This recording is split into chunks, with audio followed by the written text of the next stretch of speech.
ಸಿಂಹವೃತ್ತಿ ವೃತ್ತಿಜೀವನದ ಬಗ್ಗೆ ಮಾತನಾಡುತ್ತಾ 9ನೇ ಮನೆಯ ಅಧಿಪತಿ ಮಂಗಳನು ಹಿಮ್ಮುಖ ಚಲನೆಯಲ್ಲಿರುತ್ತಾನೆ.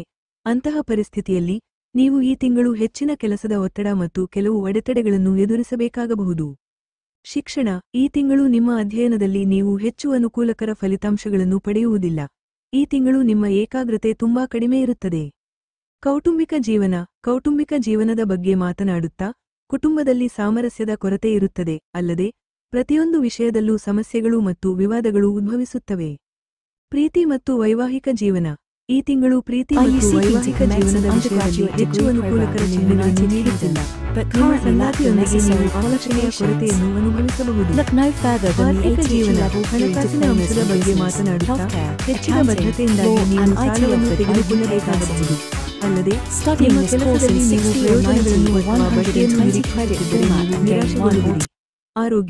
ಆರೋಗ್ಯದ ಬಗ್ಗೆ ಮಾತನಾಡುತ್ತಾ ಈ ತಿಂಗಳು ನಿಮ್ಮ ಕಾಲುಗಳಲ್ಲಿ ನೋವು ಮತ್ತು ಜೀರ್ಣಕಾರಿ ಸಮಸ್ಯೆಗಳನ್ನು ಎದುರಿಸಬೇಕಾಗಬಹುದು.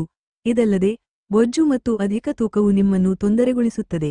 ಪರಿಹಾರ: ಭಾನುವಾರದಂದು ಸೂರ್ಯ ದೇವರನ್ನು ಹೂವಿನಿಂದ ಪೂಜಿಸಿ.